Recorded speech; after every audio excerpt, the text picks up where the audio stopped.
اللہ رب العزت کا حکم ہوا کہ جمعہ ادا کرو، تو راستے میں آپ نے ایک مقام پر نماز ادا کی جمعہ کی، اور وہی پہلا جمعہ تھا، اور اسی وقت آپ صلی اللہ علیہ وسلم نے نماز جمعہ کا خطبہ بھی ارشاد فرمایا تھا۔ جی آپ صلی اللہ علیہ وسلم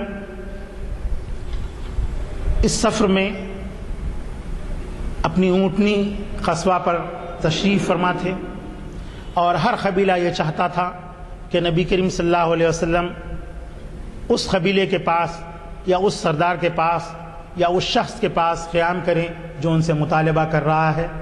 نبی کریم صلی اللہ علیہ وسلم نے ان سے کہا کہ یہ اونٹنی اللہ کی جانب سے معمور کی گئی ہے، اور یہ وہیں جا کر رکے گی جہاں پر مجھے قیام کرنا۔ تو چنانچہ اہل قباء کے پاس بھی نبی کریم صلی اللہ علیہ وسلم کا قیام نہیں ہو سکا، اور پھر اس کے بعد نبی کریم صلی اللہ علیہ وسلم آپ کے مدینہ شریف تشریف لائے، اور یہاں پر بھی ہر شخص یہ چاہتا تھا کہ رسالت مآب صلی اللہ علیہ وسلم ان کے پاس قیام فرمائیں۔ ہر شخص اونٹ کی نکیل پکڑ لیتا اور آپ کو اپنے گھر میں قیام کی دعوت دیتا، لیکن رسول اللہ صلی اللہ علیہ وسلم ان سے یہی ارشاد فرماتے کہ یہ اونٹنی اللہ کی جانب سے مقرر کی گئی ہے، اور یہ وہیں پر رکے گی جہاں اللہ کا حکم ہوگا۔ اس طرح یہ اونٹنی جا کر حضرت ابو ایوب انصاری رضی اللہ تعالیٰ عنہ کے مکان پر رکی، اور وہیں پر آپ صلی اللہ علیہ وسلم نے قیام فرمایا۔ حضرت ابو ایوب انصاری کے آباء و اجداد، میں نام بھول رہا ہوں،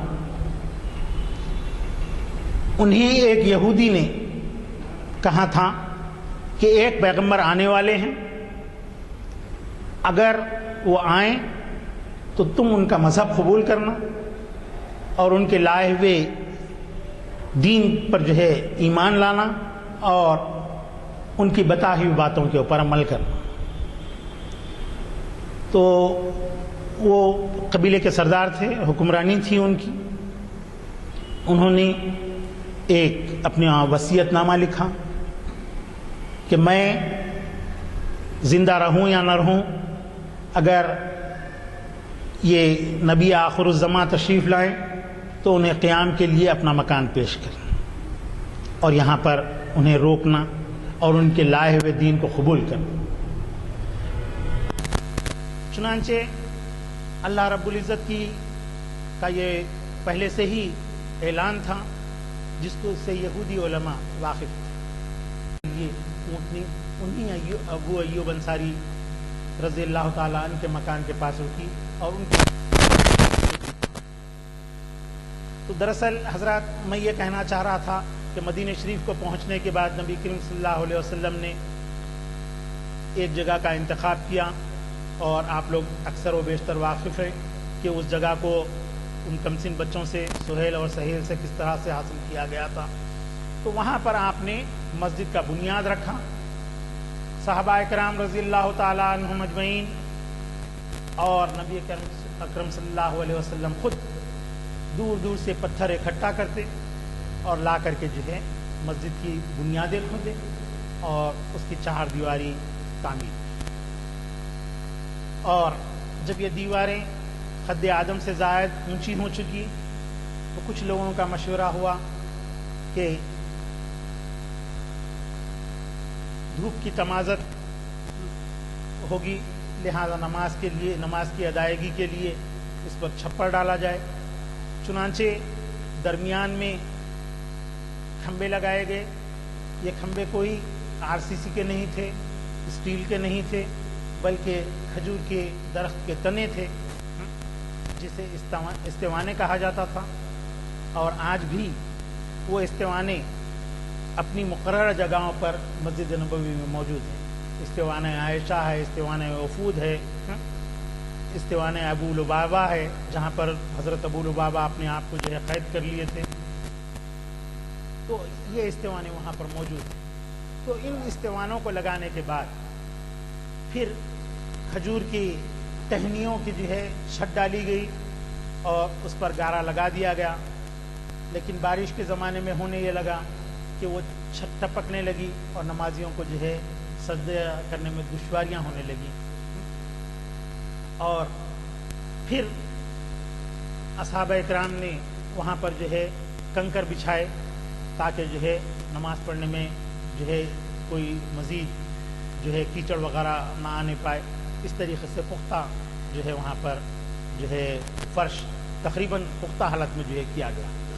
تو یہ اہل اسلام کی دوسری مسجد نبوی، جو بالکل سادہ، نہ اس کا کوئی مینار، نہ اس کا کوئی لوان، نہ اس کا کوئی محراب، نہ کوئی اس کا ممبر۔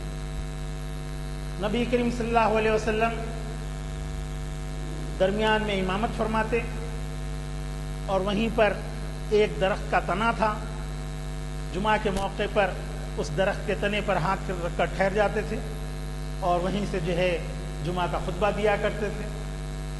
پھر بعد میں صحابہ اکرام رضی اللہ تعالیٰ عنہ مجمعین نے نبی کریم صلی اللہ علیہ وسلم کی بارگاہ میں عرض کیا، یا رسول اللہ، لوگوں کی کثرت ہو جا رہی ہے اور آپ کا چہرہ اقدس دیکھنے کے لیے صحابہ اکرام بے چین ہیں، لہٰذا ایک ممبر بنایا جائے، اور ایک لکڑی کا ممبر بنا کر وہاں پر رکھا گیا۔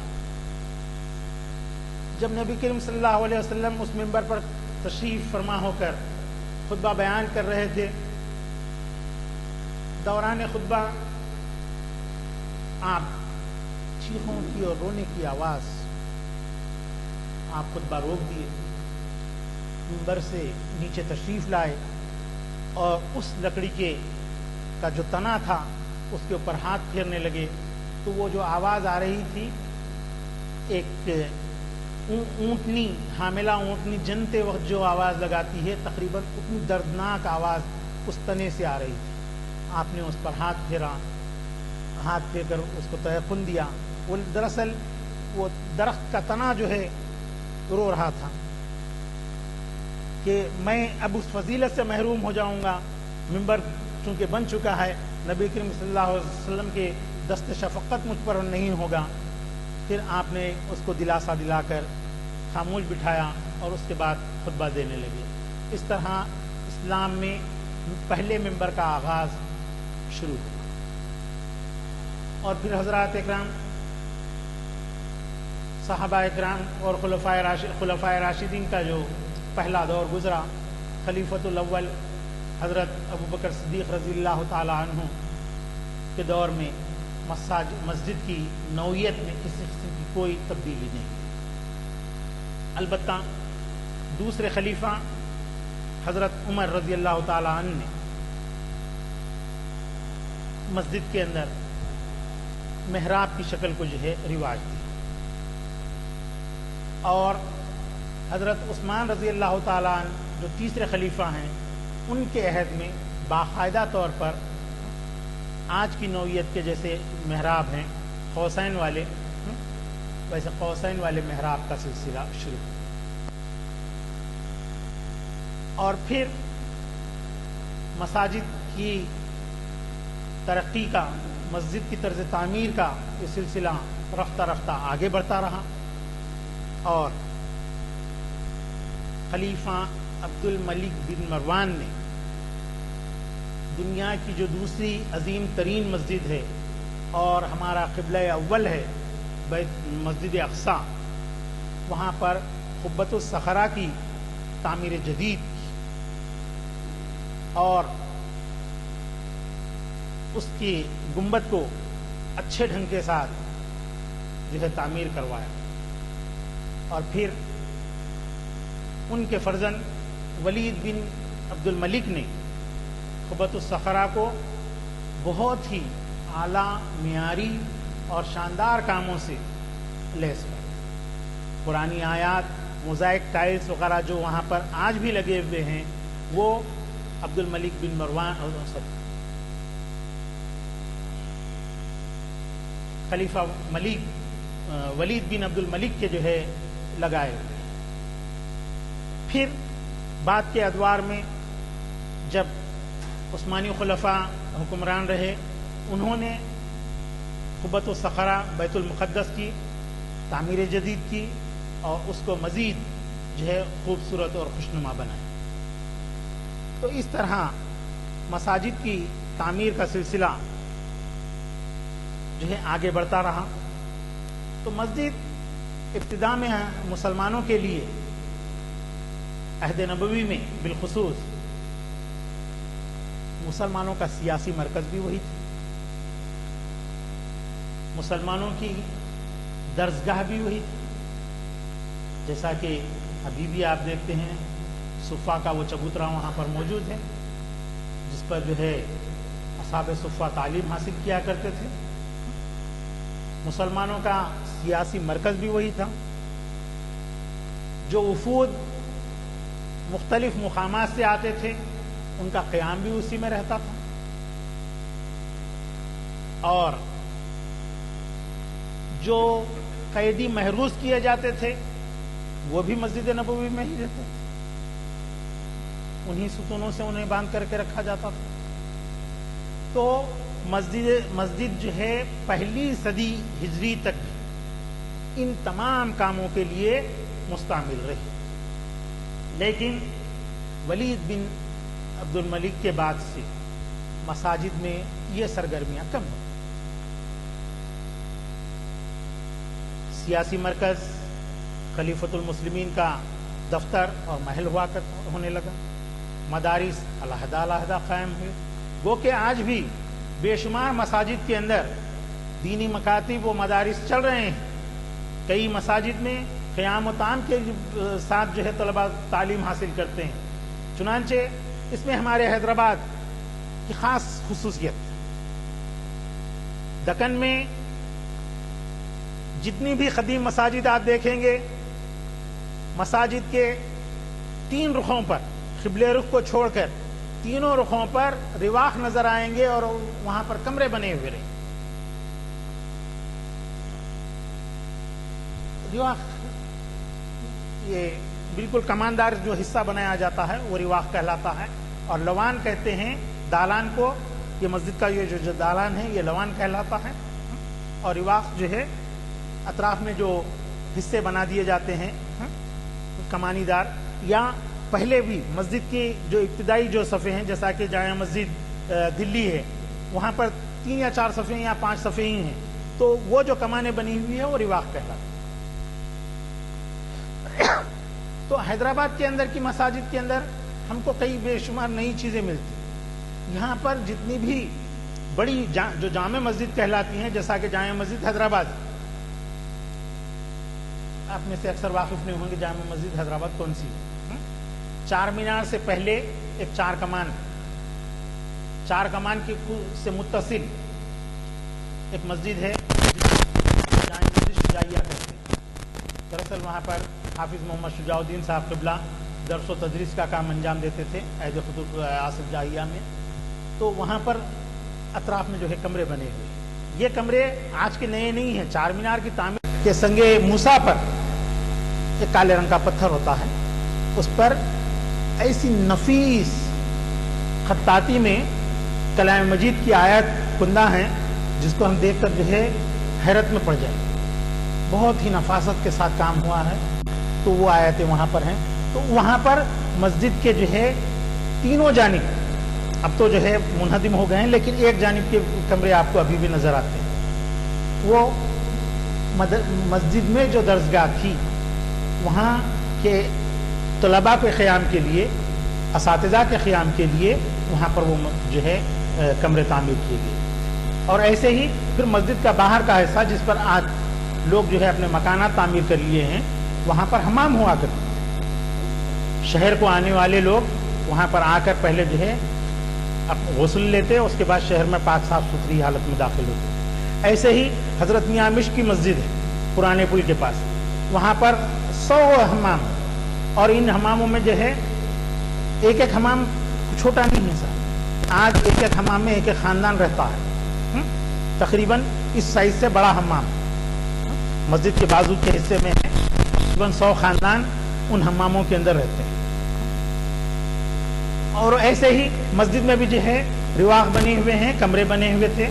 تو حیدرآباد کی اکثر و بیشتر مساجد کے اندر آپ کو نظر آئیں گے، جبکہ نارتھ میں ہم جاتے ہیں تو صرف چند ایک بڑی مسجدوں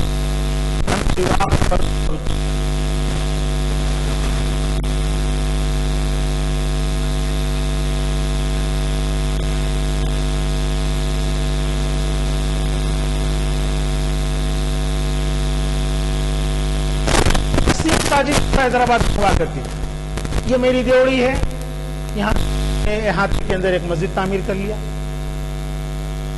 یزدانی صاحب کی دیوڑی ہے، بڑے مالدار شخصیت ہیں، ان کے پاس جو ہے زنانے کی مسجد علیحدہ ہے، مردانے کی مسجد علیحدہ، باقاعدہ مسجد۔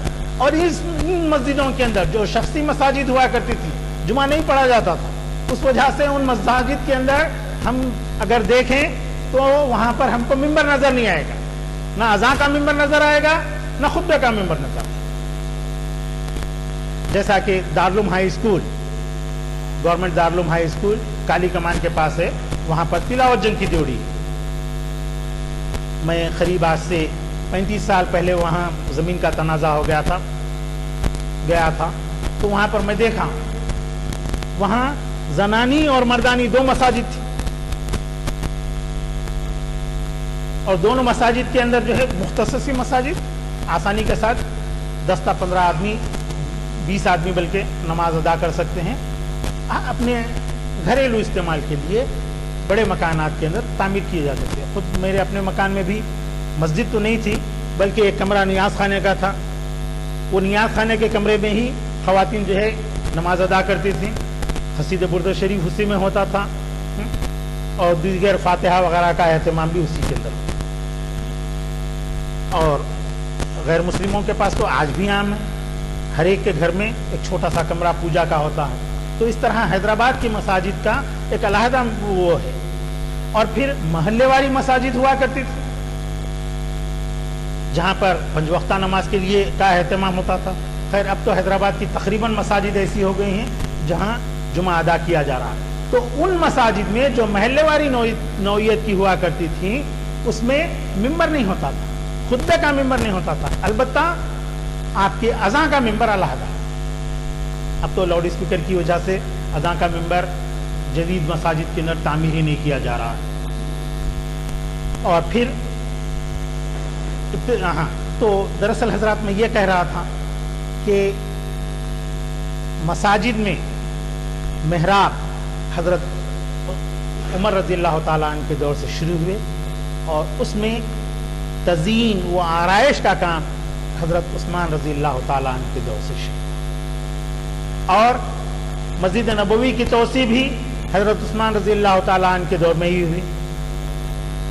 اور پھر وہ جگہ جہاں پر نبی کریم صلی اللہ علیہ وسلم سجدہ فرماتے تھے، جہاں سے امامت فرماتے تھے، حضرت ابوبکر صدیق رضی اللہ تعالیٰ عنہ نے اس جگہ کو محفوظ کر دیا۔ وہاں پر ایک دیوار اٹھا دی گئی تاکہ جہاں پر نبی کریم صلی اللہ علیہ وسلم کا سجدہ ہوا تھا وہاں پر کسی کے قدم نہ پڑے، وہ حصہ آج بھی محفوظ ہے۔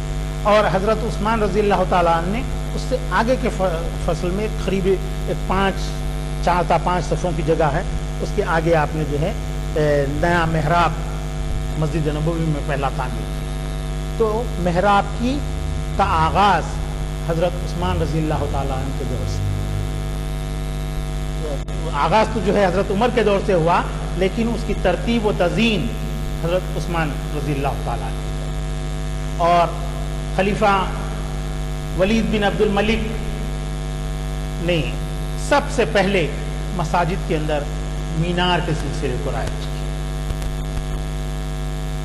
سب سے پہلے آپ کی دمشق کوفے کی مسجد جو دمشق میں ہے، وہاں پر مسجد کو جو ہے میناروں سے آراستہ کیا گیا، جو مسجد اموی کہلاتی ہے۔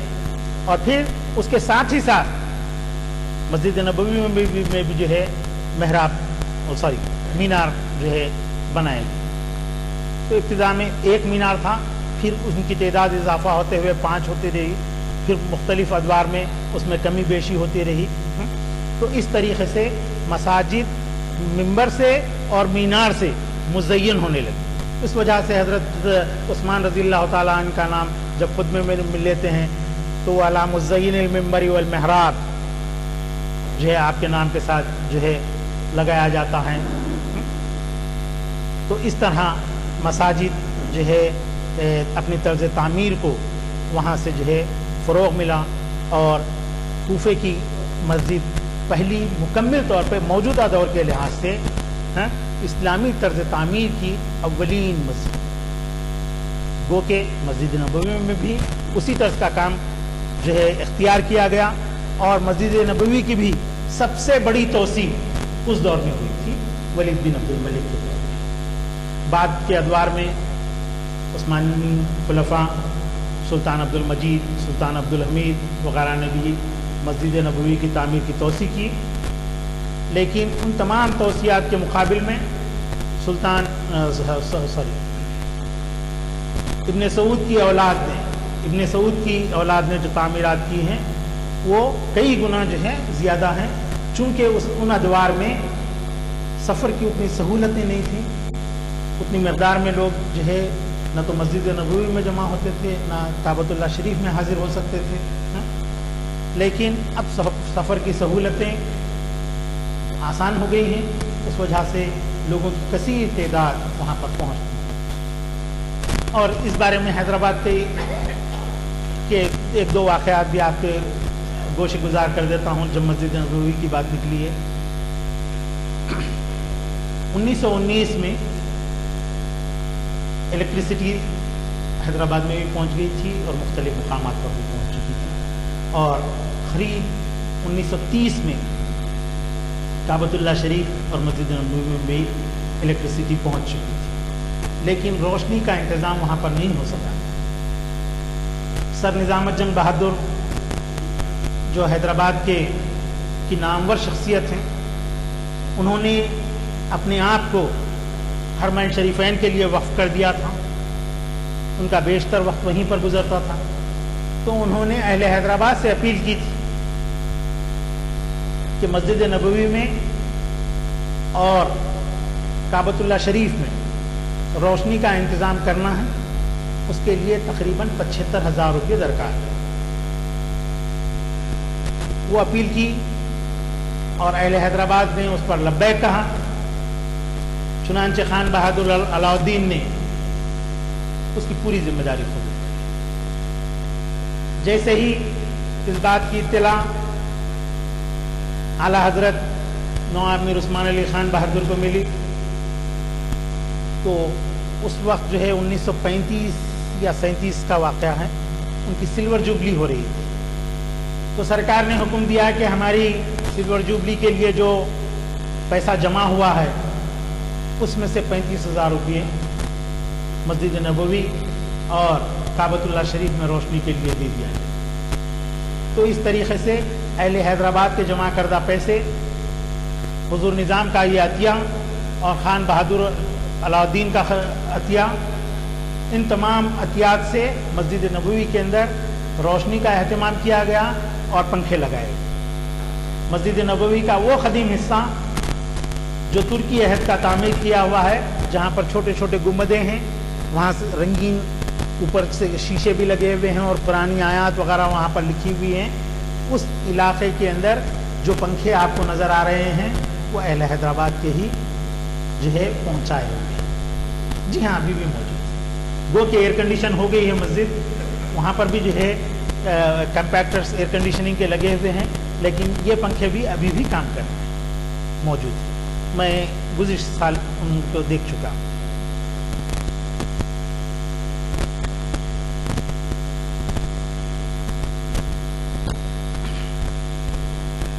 تو حضرات، دنیا بھر میں اس طرح مساجد اسلام کے پھیلنے کے ساتھ، مقامی طرز تعمیر کے ساتھ ساتھ یہ جو اسلامی طرز تعمیر ولید بن عبد الملک نے پیش کیا تھا، اسی کے نہج پر تمام علاقوں کے اوپر مساجد کی تعمیر.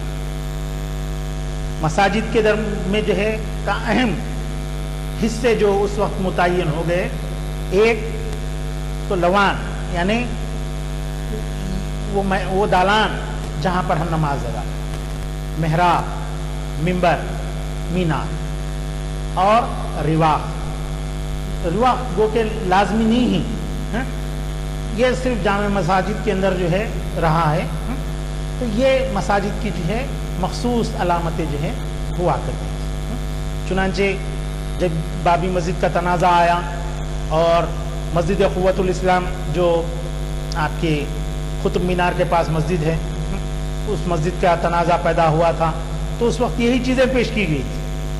تو قوت الاسلام کی مسجد میں چونکہ محراب کی شکل نہیں ہے اور وہاں کے جو پلرز ہیں اس پر جو ہے مورتیاں تراشی ہوئی اور مسجد کے رواق بھی جو ہے اس انداز کے نہیں ہیں، تو یہ اہل اسلام کی ہندوستان میں نارتھ انڈیا میں پہلی مسجد تھی، چونکہ کاریگروں کو بتانے کے لیے مسجد کا کوئی نمونہ موجود نہیں تھا اور جو پتھر استعمال کیا گیا تھا کچھ منہدمہ عمارات کا وہ ذخیرہ تھا جس کو لے کر قطب الدین ایبک نے وہاں پر مسجد تعمیر کی تھی۔ حالانکہ اس کے بعد وہاں پر اس کو اسلامی طرز دینے کے لیے ایک جال، کمان اور دروازے، کھڑکیاں وغیرہ جو بنائی گئی تھیں ان کی حیت پوری کی پوری مسلم طرز کی تھی، لیکن اس میں تنازع ہوا اور مسجد کی جو بنیادی چیزیں تھیں تو اس میں آپ کے محراب کی جو شکل ہے قوسین کی جو ہونی چاہیے تھی وہ نہیں تھی، لیکن شکل ضرور محراب کی تھی، تو اسی کی بنیاد کے اوپر اور ممبر ہونے کی بنیاد کے اوپر اس کو مسجد مانا گیا اور آج بھی اس کو مسجد مانا جاتا ہے۔ گو کہ وہاں پر اب نماز کی ادائیگی نہیں ہوتی ہے کیونکہ وہ آرکیالوجیکل سروے آف انڈیا کے کنٹرول میں ہیں اور وہ مساجد میں ابھی تک نماز کی اجازت نہیں ملی۔ تو یہ ہمارے ہندوستان کی پہلی مسجد اب موجود ہے اسی حالت میں۔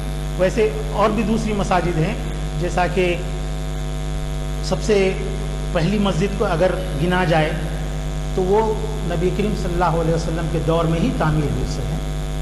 یہ کیرلا میں کوڑنگلور ایک مقام ہے، وہاں پر چیئرمین ماسک کے نام سے جانی جاتی ہے۔ یہ ہندوستان کی سب سے اولین مسجد ہے، گو کہ اس کی تعمیر جدید ہو چکی ہے، لیکن وہاں پر جو ہے قدیم باقیات کچھ آپ کو نظر آتے ہیں، اس عہد کے چراغ وغیرہ وہاں پر ابھی بھی لگے ہوئے ہیں۔ تو یہ ہندوستان کی سب سے اولین قدیم مسجد ہے۔ کچھ اصحاب اکرام کشتیوں میں بیٹھ کر کے جو ہے کیرلا کے اس کوڑنگلور کے مقام پر پہنچے تھے نبی کریم صلی اللہ علیہ وسلم کی حین حیات میں، اور وہاں پہنچ کر ان لوگوں نے جو ہے اسلام کا پیغام پہنچایا تھا، اور اسی کے سبب نبی کریم صلی اللہ علیہ وسلم نے بھی ارشاد فرمایا تھا کہ مجھے ہند سے جو ہے ٹھنڈی ہوا آ رہی ہے، تو وہاں کا حکمران جو ہے نبی کریم صلی اللہ علیہ وسلم سے ملاقات کے لیے جو ہے کا شرف حاصل کرنے کے لیے نکلا اور گیا، نبی کریم صلی اللہ علیہ وسلم کے ہاتھ پر بیعت کیا، اسلام قبول کیا اور واپس لوٹ رہا تھا کہ درمیان میں ہی اس کی جو ہے کشتی الٹ گئی اور وہ جو ہے جاں بخش نہ ہو سکا، جبکہ دوسرے مسافر جو اس کے ساتھ تھے وہ بچے ہوئے واپس آئے۔ تو اس نے اپنے لواحقین کو اس بات کی تلقین کی تھی کہ اپنے مقام کوڑنگلور کو پہنچنے کے بعد وہاں پر ایک عبادت گاہ مسلمانوں کی تعمیر کرنا، تو چنانچہ وہاں پر وہ مسجد تعمیر کی گئی۔ اور جو صحابی وہاں پر تشریف لائے تھے، میں نام بھول رہا ہوں، ان کی مزار بھی وہیں پر ہے، اسی مسجد کے احاطے میں ہے۔ بہت اچھی شاندار مسجد ہے، 2 مرتبہ تعمیر ہوئی ہے۔ میں آج سے 35 سال پہلے گیا تھا، اس وقت بھی تعمیر ہو چکی تھی، اور پھر حالیہ عرصوں میں 3 سال پہلے پھر اس کی تعمیر جدید شروع ہوئی۔ تو بہرحال حضرات، مغرب کا وقت قریب آ رہا ہے، 6:30 تک مجھے بیان کرنے کا حکم دیا گیا تھا، تو یہاں تک یہ سلسلہ پہنچا ہے۔ انشاءاللہ آئندہ جب بھی مجھے موقع ملے گا تو ہندوستان کی مساجد کے بارے میں کچھ عرض کروں گا، اور پھر اگر اس وقت موقع ملا تو حیدرآباد کی مساجد کا آغاز کروں گا، ورنہ پھر بعد میں جو ہے کسی اور موقع پر حیدرآباد کی مساجد کا۔ تو پھر بھی ایک تذکرہ آپ کو کر دیتا ہوں۔ حیدرآباد میں اس وقت بہمنی دور کی تعمیر کی ہوئی صرف ایک ہی مسجد موجود ہے۔ یہاں مدھانی بس ڈپو ہے،